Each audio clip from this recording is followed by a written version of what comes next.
పాకిస్తాన్ పాలనలో అణచివేతకు గురవుతున్న పీఓకే ప్రజల సహనం చచ్చిపోతూ ఉంది. తమ హక్కుల కోసం గత కొంతకాలంగా అక్కడి ప్రజలు తీవ్రంగా నిరసనలు వ్యక్తం చేస్తూ ఉన్నారు. అయినా కూడా ప్రభుత్వం ఏమాత్రం కనికరం చూపించడం లేదు. పైగా నిరసనకారులపై కాల్పులకు తెగబడుతుంది. ప్రస్తుతం పీఓకేలో నిత్యావసర ధరలు, ఎలక్ట్రిసిటీ బిల్స్ పెరిగిపోవడంతో స్థానికులు తీవ్రంగా ఇబ్బందులు పడుతున్నారు. ఈ క్రమంలోనే Jammu Kashmir joint Awami action committee Jack ఒక హిస్టారికల్ అనౌన్స్మెంట్ చేసింది. ఇంతకీ ఆ అనౌన్స్మెంట్ ఏంటి? పాక్ ప్రభుత్వాన్ని పీఓకే ప్రజలు ఎందుకు వ్యతిరేకిస్తూ ఉన్నారు? ఎలాంటి తిరుగుబాటు చేయబోతూ ఉన్నారు? ఈ స్టోరీలో తెలుసుకుందాం. స్కిప్ చేయకుండా చివరి ఆఖరి వరకు చూడండి. హలో, నమస్తే, వెల్కమ్ టు అవర్ స్ట్రీమ్. నేను సచిన్.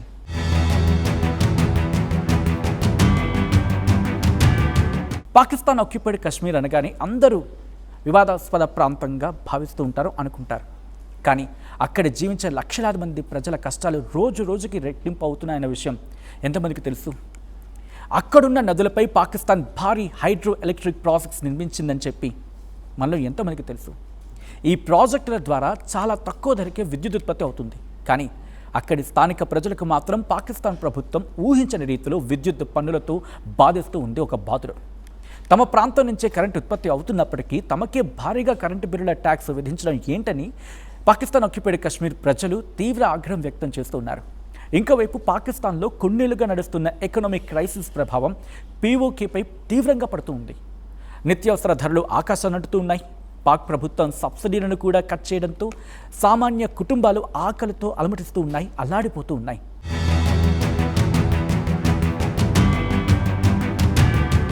అందుకే పీఓకే ప్రజలు పాక్ ప్రభుత్వానికి వ్యతిరేకంగా గత కొన్ని రోజులుగా నిరసనలు వ్యక్తం చేస్తూనే ఉన్నారు. తమ హక్కుల కోసం వాళ్ళు పోరాటం చేస్తూ ఉంటే పాక్ ఆర్మీ కాల్పులకు తెగబడుతూ ఉంది. ఎంతోమంది యాక్టివిస్టులను అక్రమంగా బంధించడం, ఫ్రీడమ్ ఆఫ్ స్పీచ్ను అణిచివేయడం అక్కడ సర్వసాధారణం అయిపోయింది. జూన్ 5వ తారీఖు నుంచి ప్రభుత్వం జరిపిన కాల్పులు, లాఠీ చార్జ్ల కారణంగా 40 మందికి పైగా పౌరులు ప్రాణాలు కోల్పోయారంటే అర్థం చేసుకోవచ్చు. ఈ అణచివేతను ఎదిరించడానికి పుట్టుకొచ్చింది Jammu Kashmir joint Awami action committee JAC. ఇది వివిధ వ్యాపార సంఘాలు, విద్యార్థి సంఘాలు, సివిల్ సొసైటీ గ్రూపులతో కూడిన ఒక బలమైన కూటమి. వీళ్ళ ప్రధాన డిమాండ్లు ఏంటి అంటే పీఓకేలో ఉత్పత్తి అయ్యే విద్యుత్ ప్రొడక్షన్ కాస్ట్ బేస్డ్గానే తక్కువ ఛార్జీలు వసూలు చేయాలి. అంటే మళ్ళీ మాట్లాడే ప్రయత్నం చేద్దాం. ఇది పీఓకేలో ఉత్పత్తి అవుతున్న విద్యుత్ ప్రొడక్షన్ ఉంటుంది కదా, దాని కాస్ట్ ఉంటుంది కదా, దాని కాస్ట్ బేస్ చేసుకొని తక్కువ ఛార్జీలు వసూలు చేయాలనేది వీళ్ళ ప్రధాన డిమాండ్. ఇక దాంతోపాటు గోధుమ పిండిపై ఇస్తున్న సబ్సిడీలను పునరుద్ధరించాలి, ప్రజాస్వామ్య హక్కులను గౌరవించాలి, ఈ డిమాండ్లను నెరవేర్చాలి అని గతంలో చాలాసార్లు నిరసనలకు అక్కడ పాల్పడిన, నిరసనలకు దిగిన పాక్ ప్రభుత్వం తాత్కాలిక హామీలు ఇచ్చింది, ఆ తర్వాత మర్చిపోయింది. ఇది వాళ్ళే అంటున్నమాట. అందుకే ఈసారి జాక్ ఒక సంచలన పోరాటానికి సిద్ధమైంది. పాక్ ప్రభుత్వ నిర్లక్ష్యానికి వ్యతిరేకంగా, వాళ్ళ నిర్లక్ష్యంపై నిరసనగా జూలై 26, 27 తేదీల్లో ప్రాంతీయ రాజధాని ముజాఫరాబాద్కు లాంగ్ మార్చ్ చేయబోతున్నట్లు ప్రకటించింది.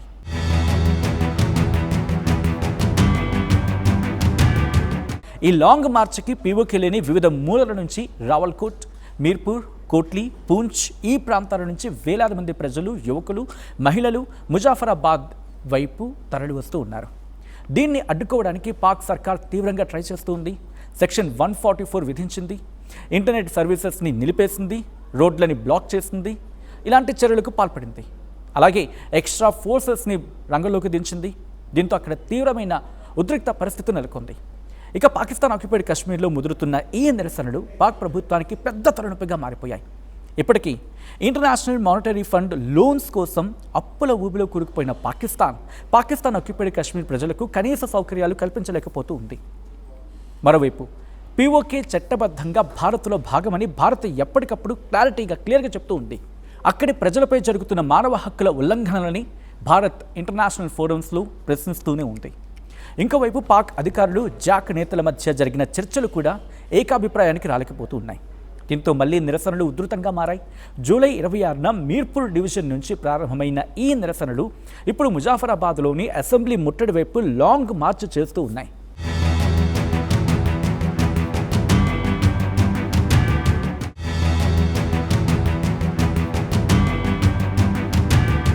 పాకిస్తాన్ ఆక్యుపైడ్ కాశ్మీర్ అనగానే అందరూ వివాదాస్పద ప్రాంతంగా భావిస్తూ ఉంటారు, అనుకుంటారు.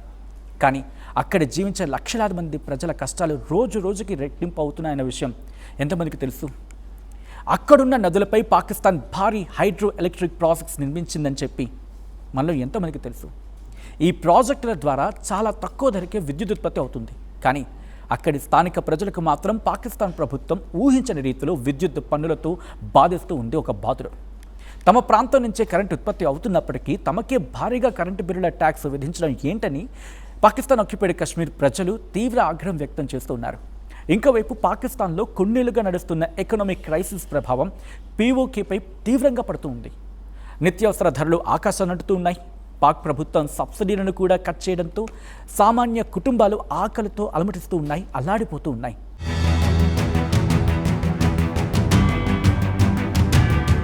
అందుకే పీఓకే ప్రజలు పాక్ ప్రభుత్వానికి వ్యతిరేకంగా గత కొన్ని రోజులుగా నిరసనలు వ్యక్తం చేస్తూనే ఉన్నారు. తమ హక్కుల కోసం వాళ్ళు పోరాటం చేస్తూ ఉంటే పాక్ ఆర్మీ కాల్పులకు తెగబడుతూ ఉంది.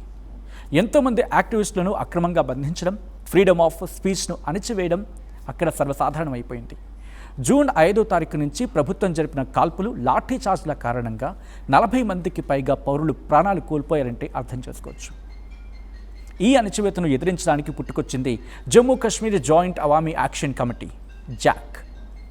ఇది వివిధ వ్యాపార సంఘాలు, విద్యార్థి సంఘాలు, సివిల్ సొసైటీ గ్రూపులతో కూడిన ఒక బలమైన కూటమి.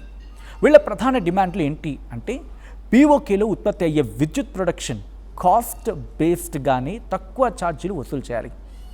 అంటే మళ్ళీ మాట్లాడే ప్రయత్నం చేద్దాం. ఇది పీఓకేలో ఉత్పత్తి అవుతున్న విద్యుత్ ప్రొడక్షన్ ఉంటుంది కదా, దాని కాస్ట్ ఉంటుంది కదా, దాని కాస్ట్ బేస్ చేసుకొని తక్కువ ఛార్జీలు వసూలు చేయాలనేది వీళ్ళ ప్రధాన డిమాండ్.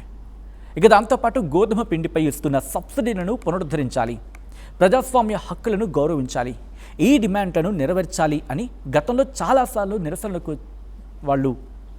అక్కడ పాల్పడిన, నిరసనలకు దిగిన పాక్ ప్రభుత్వం తాత్కాలిక హామీలు ఇచ్చింది, ఆ తర్వాత మర్చిపోయింది. ఇది వాళ్ళే అంటున్నమాట. అందుకే ఈసారి జాక్ ఒక సంచలన పోరాటానికి సిద్ధమైంది. పాక్ ప్రభుత్వ నిర్లక్ష్యానికి వ్యతిరేకంగా, వాళ్ళ నిర్లక్ష్యంపై నిరసనగా జూలై 26, 27 తేదీల్లో ప్రాంతీయ రాజధాని ముజాఫరాబాద్కు లాంగ్ మార్చ్ చేయబోతున్నట్లు ప్రకటించింది.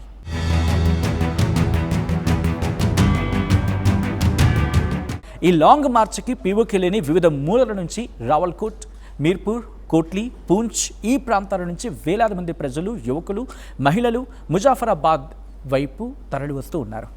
దీన్ని అడ్డుకోవడానికి పాక్ సర్కార్ తీవ్రంగా ట్రై చేస్తూ ఉంది. సెక్షన్ 144 విధించింది, ఇంటర్నెట్ సర్వీసెస్ని నిలిపేసింది, రోడ్లని బ్లాక్ చేసింది, ఇలాంటి చర్యలకు పాల్పడింది. అలాగే ఎక్స్ట్రా ఫోర్సెస్ని రంగంలోకి దించింది.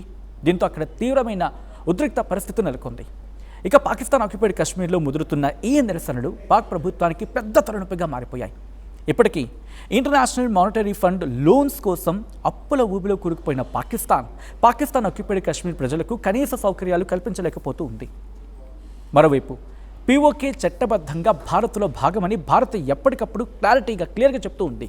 అక్కడి ప్రజలపై జరుగుతున్న మానవ హక్కుల ఉల్లంఘనలని భారత్ ఇంటర్నేషనల్ ఫోరమ్స్లో ప్రశ్నిస్తూనే ఉంది. ఇంకోవైపు పాక్ అధికారులు, జాక్ నేతల మధ్య జరిగిన చర్చలు కూడా ఏకాభిప్రాయానికి రాలేకపోతూ ఉన్నాయి. దీంతో మళ్లీ నిరసనలు ఉధృతంగా మారాయి. జూలై 26న మీర్పూర్ డివిజన్ నుంచి ప్రారంభమైన ఈ నిరసనలు ఇప్పుడు ముజాఫరాబాద్లోని అసెంబ్లీ ముట్టడి వైపు లాంగ్ మార్చ్ చేస్తూ ఉన్నాయి.